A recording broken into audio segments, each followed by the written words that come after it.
بلکہ انبیاء کرام کو بھی اللہ نے میلاد کا طریقہ بتایا ہے. اللہ نے انبیاء کرام جو رسول اللہ سے پہلے جو نبی گزر چکے ان کے بارے میں بھی اللہ نے فرمایا ہے. کیا ہے؟ انبیاء کرام کی جماعت، عالم ارواح کی بات ہے جی. اے انبیاء کرام کی تھا وَإِذْ أَخَذَ اللَّهُ مِيثَاقَ النَّبِيِّينَ، اے انبیاء، اے نبیوں کی روحو، لما آتیتکم من کتاب و حکمت، میں تمہیں کتاب بھی دوں گا حکمت بھی دوں گا. اور پھر ثم جاءکم رسول، توجہ جی، اللہ بتا رہے ہیں اس رسول کے آنے کی خوشی کا معیار کیا ہونا چاہیے. اس رسول جب آئے تو ہمارا رویہ کیا ہونا چاہیے، ہمیں کیا کرنا چاہیے، بنگڑے ڈالنے چاہیے، ڈول بجانے چاہیے، یا خوشیاں منانے چاہیے، لائٹیں لگانی چاہیے.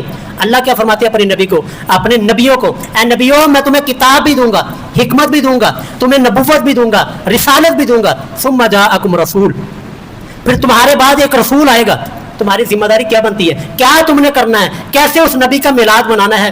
لَتُؤْمِنُنَّ بِهِ وَلَتَنْصُرُنَّ، یہ طریقہ بتایا جی اللہ نے.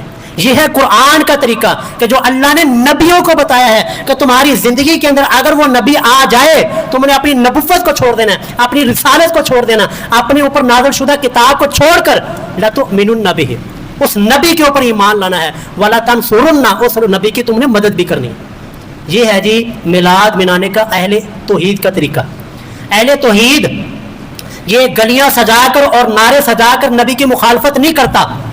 اہل توحید اس نبی کے اوپر ایمان لا کر اپنا سارا کچھ چھوڑ دیتا ہے.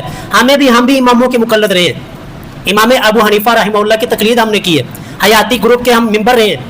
لیکن لَتُؤْمِنُنَّ بِهِ وَلَتَنْصُرُنَّ، جب ہمارے سامنے ہمارے محبوب کی تعلیمات آئیں تو ہم نے یہ نہیں کہا کہ میرے بڑے تھے اے کرنے سن، ہمارے ابا اجداد تو یہ کرتے تھے اور ہمارے امام کا فتویٰ تو یہ ہے، میرا امام تو اس طرح نماز ادا کرتا. ہم نے سارا کچھ چھوڑ دیا کیونکہ رب نے فرمایا تھا کہ جب ثم جاءکم رسول، جب تمہارے پاس رسول آ جائے، یا آج کی ڈیٹ کے اندر جب تمہارے پاس رسول کی حدیث آ جائے، لَتُؤْمِنُنَّ بِهِ وَلَتَنْصُرُنَّ، تم نے پھر اس کے اوپر ایمان بھی لانا ہے، پھر اس کی مدد بھی کرنی ہے. اور پھر انبیاء کرام اپنے اس مشن کے اندر، اس میلاد کے طریقے کے اندر، اس جشن کے اندر، آج کے زمانے کے اندر بات کر رہا ہوں، میلاد کے جشن کے اندر 100% کامیاب گئے.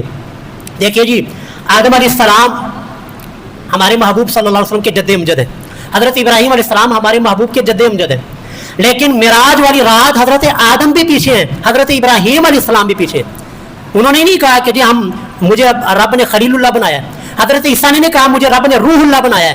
تو ہم جی آپ کی اقتداء کے اندر کیسے نماز ادا کر سکتے ہیں؟ نہیں، تمام کے تمام انبیاء کرام 1,24,000 کم و بیش، جن کو ہم جانتے ہیں جن کو نہیں جانتے، تمام کے تمام انبیاء کرام محبوب کے پیچھے ہیں. اور انہوں نے اس آیت کے اوپر جو اللہ نے بتایا تھا کہ محبوب آ جائے، رسول آ جائے، تو لَتُؤْمِنُنَّ بِهِ وَلَتَنْصُرُنَّ، تم نے اس نبی کے اوپر ایمان بھی لانا ہے، اس کی مدد بھی کرنی ہے. پھر تمام انبیاء کرام پیچھے ہیں جی. محبوب علیہ الصلوۃ والسلام نے وہاں پر رکھتے ادا کی، نماز پڑھائی ہے، نماز پڑھا کر بتا دیا اللہ تعالیٰ نے کہ نبی کے آنے کا مقصد، نبی کے میلاد کا مقصد یہ ہے لَتُؤْمِنُنَّ بِهِ وَلَتَنْصُرُنَّ. یہ ہے جی اہل توحید کا میلاد.